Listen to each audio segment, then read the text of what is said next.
Welcome to the Bombshell Business Podcast, where driven fempreneurs learn how to become more bold, brave, and unwaveringly confident. Turn your dreams into actionable, marketable, and profitable plans and make your business irresistible.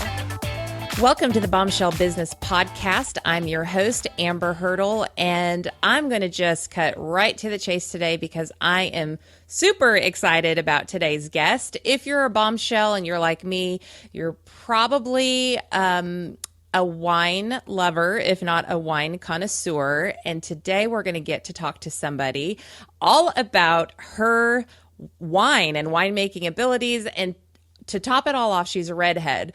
But let me give you her official bio first, and then we're going to dig into this awesome interview that I've been waiting all week for. So Marisa's love affair, and let me back up for a second. Her name is Marisa Sergi, and Marisa's love affair with wine started in the basement of her parents' home with a sippy cup at age 5. In 5th grade, she went public with her dream of being a winemaker. A third-generation winemaker, she came by her career choice naturally, having grown up in the family winery business, and in 2015, she graduated from Cornell with a degree in Enology and Viticulture, and I'm hoping I pronounced those right. She also interned for and worked at E&J Gallo Winery in California, and her senior year capstone project at Cornell led to the launch of Redhead Wine, a unique blend of California Zinfandel and Chilean Carmenere. Her overall goal is to create an iconic brand with a broad product line. I am so excited to welcome you to the Bombshell Business Podcast. Thank you so much for having me. I'm so excited to speak with you. I feel like we're soul sisters in a way, like just, we're both redheads and we have so many commonalities. It's unbelievable. So I'm just glad to be a part of your show and get to know you better as well. Absolutely. So I have to kind of tell the background story on this. I've got a book launch coming up. So the Bombshell Businesswoman's coming out in October. And so we've got a really hard and fast mapped out content calendar and that sort of thing. And then Marisa and I think you sent me something on Twitter, your new video, which I'm going to put in the show notes and we'll talk about that. Because I have in my Twitter bio that I run on red wine hot wings in the free weight room. So she's got the whole red wine hot wings thing in her promotional video. And from that point on, we kind of tweeted back and forth. I'm like, all right, we're putting a pause in the plan. She's coming on the show. Like, we need to go hang out, go on vacation together because we're obviously long lost sisters. So. Oh, absolutely. I saw your Twitter bio that you love hot wings and wine. I'm like, oh my goodness, this girl needs to connect with me. So I reached out and sent you my video so you could see that I was not BSing you. It's the real deal over here. You're like, I have documented proof. So exactly. Let's talk about that a little bit because so many things happening right there. One, you shared a video that absolutely showed your brand personality, which captivated me and it completely got my attention. And then on top of that, I'm not like official media or anything, but it was attention getting from the fact that I wanted to interview. Like it was like a non-negotiable for me. I was going to make you do it even if you don't want to. So, so talk about the video and why you did it and kind of the process behind that, your motivation and expectations of it.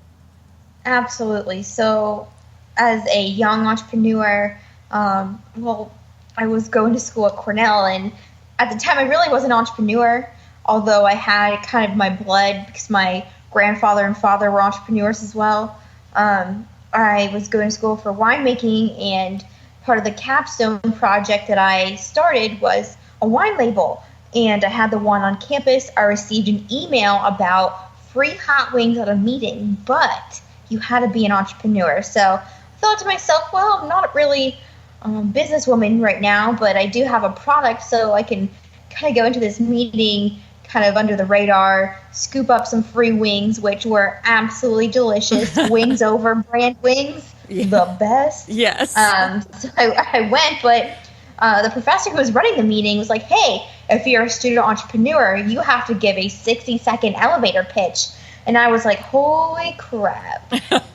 What is an elevator pitch? What am I doing here? I was completely panicking, and went in the back of the room, quickly Googled wine industry facts, slapped something together really fast, and all of a sudden I was nominated for the college within Cornell that I was attending, the College of Agriculture and Life Sciences, for their Business of the Year nominee. So, what?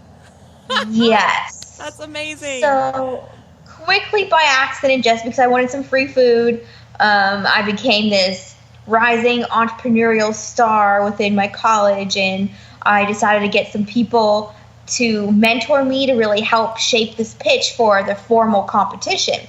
And there was a $5,000 prize. So this whole video that I sent you showcased my love of free food, especially hot wings, led me to become the CEO, winemaker, and founder of Redhead Wine. Because I want people to see, yeah, I'm a real person. We all are guilty about going to meetings because there's free food and showing up, but it could really turn into something significant. So a lot of the success that I found is just kind of being able to show up to places, to meet people and really get those experiences. So there's a lot of underlying messages, but showing people that really fun, light-hearted journey that took me to becoming this entrepreneur I am today. Yeah, that's awesome. I love the whole thinking on your feet thing. And isn't that just always the story with entrepreneurs? I mean, that's a skill you need to learn, is to be able to just quickly pull something out of the old filing cabinet. And I mean, like your tail end, because you don't always have, some research team behind you to prep you, or a communications team. Like, you've just got to figure it out. But I think Absolutely. The thing that I love most about that, I mean, other than it's your story, and that I also love hot wings, and I just got every piece of that video, including the, meeting at the college and just remembering all of that. It's, wine's fun. And if you don't think that wine's fun, then you're probably not one of your ideal customers anyways. So, for somebody that really enjoys the journey of wine and learning about wine and tasting the different notes and pairing it with different foods, like that lightheartedness, but that like extreme commitment to the family business, that I just think that speaks so well to the people that you're targeting. Absolutely. I'm living in my target market right now. I'm a millennial, I'm a woman, and I really want to be able to showcase that I'm a real person, but I really have a lot of business sense. I'm trying to bring this quality product to share my passion of wine with everyone that I reach through Redhead. That's awesome. So, speaking of your passion, there's a lot that goes into winemaking. There's the business side, there's the creative side, there's the technical side, there's the growing, there's the sourcing. I mean, there's like what wine glass, wine bottle glass do we use cork or cap? There's so many things that go into that. So how do you navigate focusing in your areas of strength, but then relying on other experts to do their thing to help you be successful? Absolutely. I've really learned and grown around of people who are in the wine industry, as I am a third generation winemaker. I through my education at Cornell, it's really helped me realize what resources, what grapes I really want to be using, what supplies as well to bring a premium packaging to my brand, but also my internship in California for about 3 months that led to full-time, about a year and a half full-time in the wine industry in California, really helped shape my theories and kind of the pathways I wanted to take to really elevate the brand to a really high standard for the very beginning. Yeah. Of course, going to trade shows and other networking events that showcases different products and other innovations I could add to my product has really been helpful too. Well, let's talk a little bit about risk taking, because you've entered a tough industry. I mean, F&B in general, and then specifically winemaking. I mean, that's not the easiest industry to get into, and you've just dove in headfirst and have had some great success already. So, tell us about your philosophies on taking risks. Yeah, taking risks is definitely something that is not a natural thing. It's kind of one of those scenarios you have to be in to kind of filter out the fear you have. And a huge advice that I give out to people when I'm speaking is just the answer is always no if you don't ask. So really embracing that little piece of advice really has helped me push to the limit, to really reach out to people to realize that if I at least have a few experienced entrepreneurs or business people on my side that can really help mentor me and guide me through this process of building a business from zero to hopefully a nationwide distributed brand, has been really beneficial to me. And I really want people to realize that everyone has started with nothing. Either it's their families 3 generations ago, starting with immigrating to America or a different country, starting that mom and pop shop that led to a huge entrepreneurial enterprise, or just really starting from scratch. Like, we all are in this together regardless of the levels that we're starting at. So I kind of really view that as a holistic process where, I'm only 23, I'm still starting out. I'm just getting my distribution channels really developed. But even if I'm 10 years in the future really successful, I'm really not going to change except being a little smarter, a little more confident, and having more resources to help people. So even with those risks, there are rewards, and people need to really embrace being able to give back to people who are doing the same thing as they were maybe 5-10 years ago. Yeah, absolutely. I mean, that is just something I realized along my journey, that there is no way in the world that I can ever pay back any of my mentors, but what I could do is pay it forward. And that has just been a huge value that has been shared with me through just the actions and the commitment that my mentors have given me. Like, how dare I not do that for somebody else?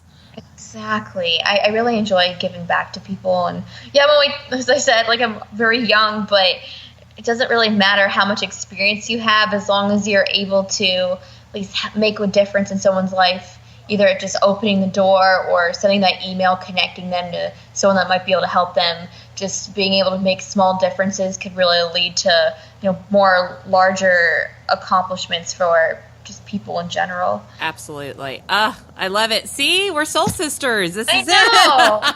Perfect. And I also want to point out, there's such a kind of in the male entrepreneurial world, it's like, they're just like jump and then figure it out. They're just very aggressive about things. And women tend to, in general, I'm speaking in generalities here, women tend to, in general, not want to take risks. And I think what you just described is how I eventually learned how to take risks. I'm naturally a risk taker anyways. I've got like an innovative personality. But what I learned is that you can take calculated risks. And when you have just a little bit of it, like enough information to know, like, if the worst thing that could happen happens, I'm okay with that. That's a different kind of risk than just blindly jumping with no plan. And it sounds like you've just surrounded yourself with the right people. And, I've got a whole section in my book just talking about all the people who invested in me and taught me different things, and how you can't learn everything. You can't have every experience, but you can borrow the experience of others. And then you have those data points that you can take these risks with, and at least know you've hedged your bets a little bit. Absolutely. I mean, calculated risk is so important. I'm not saying, like you mentioned earlier, to dive in blindly, but there's always going to be that gray area where you could have those known unknowns or unknown unknowns. And definitely it's been instrumental for the success I've had to really reach out and have people mentor me and help guide me through this process, because I don't have an MBA. I only have a Bachelor of Science degree in the science of winemaking, viticulture, and enology. So I'm really have these things, and I only have my own wine label, and I'm 23. Like, come on, you have a life MBA, like on the go MBA.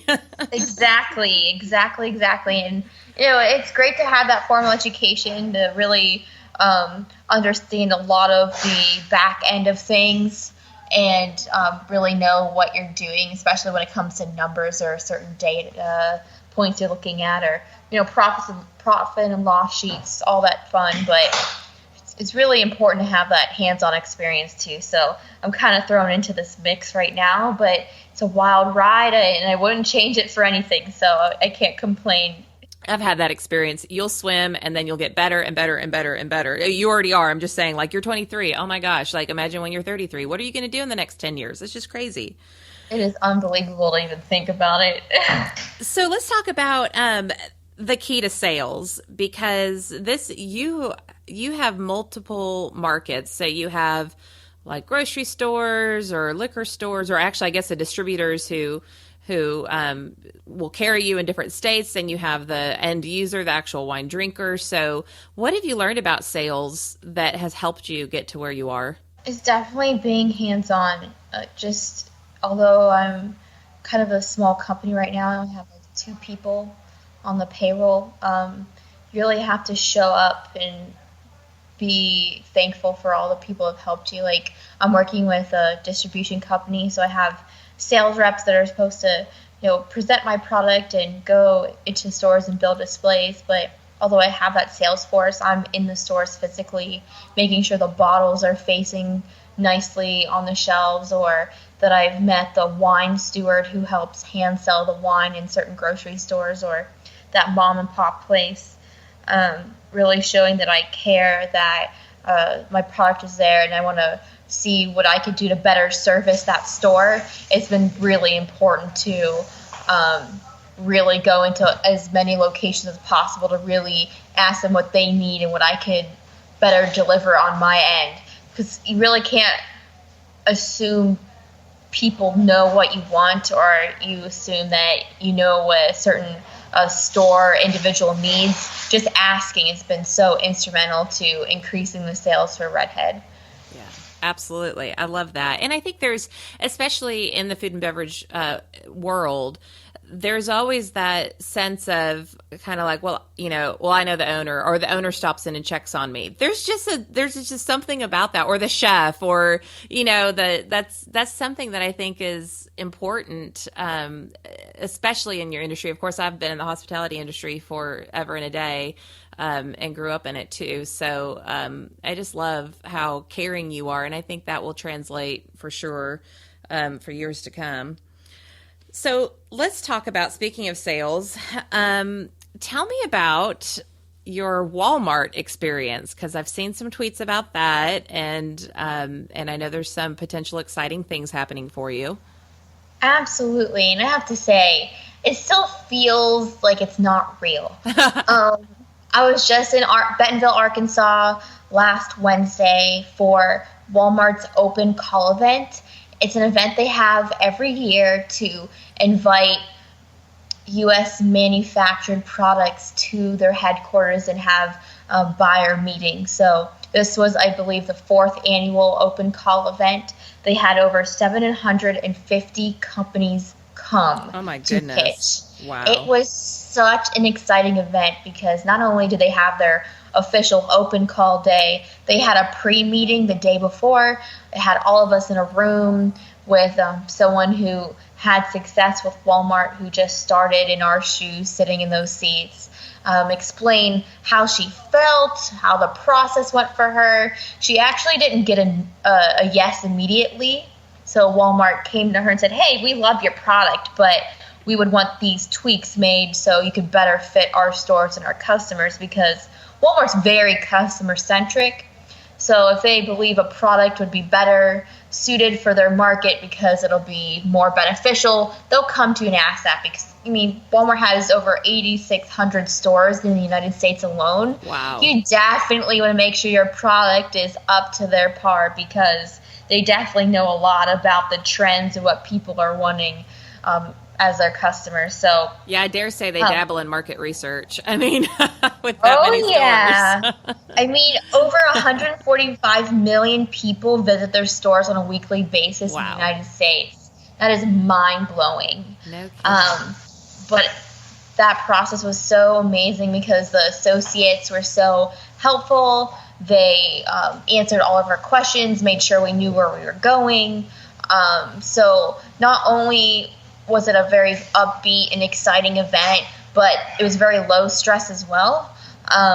They even gave us tips on how to have a successful buyer meeting, and really made sure that we had that wonderful experience. But for me, when I went to the buyer meeting, I had an amazing presentation. I had everything prepared, from the marketing to my story, why I wanted to work with Walmart, and potential sheets they would look at to order certain quantities based on seasonality. So I showed them that I didn't only want to make a sale to them, I wanted to be a strategic partner. And that's really important when signing on to a really large company such as Walmart. Yeah, it's great to make money, but you want longevity with a partnership, not just a one-off type of order from them, and then it doesn't go anywhere from there. Yeah, because if you help them be successful, in the end, you're winning in that effort. So what are your next, let me ask you out, and then I need to go back and ask another question, but what are your next steps with Walmart? Yeah, so right now I am flying back to Bentonville, Arkansas, July 18th through 22nd. I'm interviewing with some of their video production places a little more so I could help push their open call event, because it's such an important part of Walmart's initiative to buy more U.S. made products. But right now we're just working together to get ready for when Redhead will hit shelves for the first time in Walmart, which will be around September. So we're figuring out what exact locations, how much they're going to order, the supply chain, just really keeping that open-ended communication, because we really want to make sure that we're working together to make sure it's a really powerful and successful kickoff.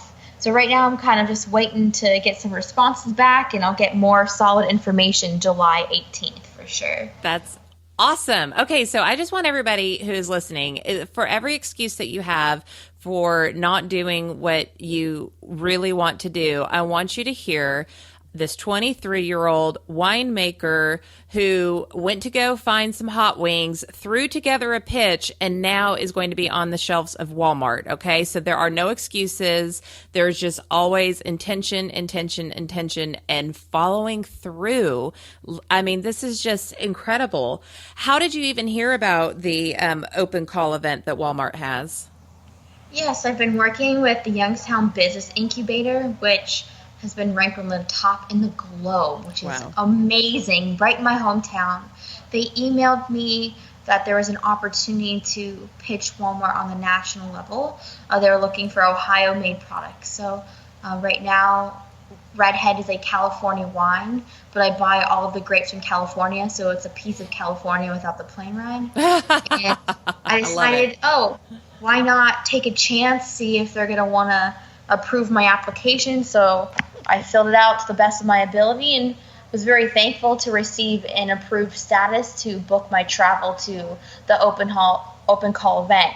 So it was very easy, and Walmart really made it even more seamless, because they were really open to people contacting them for questions or issues they had with their application. So it was a really nice process. So anyone listening right now, keep an eye out for Walmart's open call event next year. It should happen around the same time in June, end of June, and apply, because you never know. It's definitely going to change my life, and I can already tell it's changed my life, and it's only been a week. You know, I'm so young, and to be able to say that I've made a deal with a Fortune 100 company with only 3 people, including myself, on the payroll is kind of unbelievable. Just really making sure you have the right resources and that confidence to just go after an opportunity that you know could really be huge for your business is something really, really awesome. And I thank Walmart for that. That's, just incredible. It's just absolutely incredible. And I have to say, she is a winemaker by trade, but by being a redhead, she is definitely full of piss and vinegar. And I think there's something to learn from that sometimes you just gotta, build up that chutzpah and get out there and command what it is that you want, because if you don't, somebody else will. So it could have been you or somebody else sitting there pitching to Walmart getting your deal because you didn't, have the fortitude to go do it. So it just speaks so highly to your initiative. Absolutely. It's been an unreal ride, that's for sure. And if I can do it, anyone else can. It's just asking the right people to help you along the way. Yeah. My friend Lindsay always says, no's are free. Exactly. So, okay. So, let's wrap up with maybe some general thoughts, on unconventional thinking, because I know you just like stay outside of the box. You've learned a lot, but as an entrepreneur, it's, everything's kind of like Mr. Toad's Wild Ride. So can you talk a little bit about how unconventional thinking has helped Redhead Wine? Yeah, so something that's really been important to me is to making sure I don't reinvent the wheel with this startup. I mean, wine is such a competitive industry.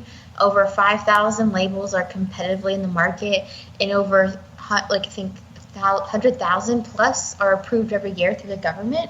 So trying to really showcase some innovative ways of getting the product known to people, and the marketing. I'm not just telling you to buy the product, you're learning from me, and all that fun has been so instrumental. So I'm definitely doing a lot of guerrilla marketing.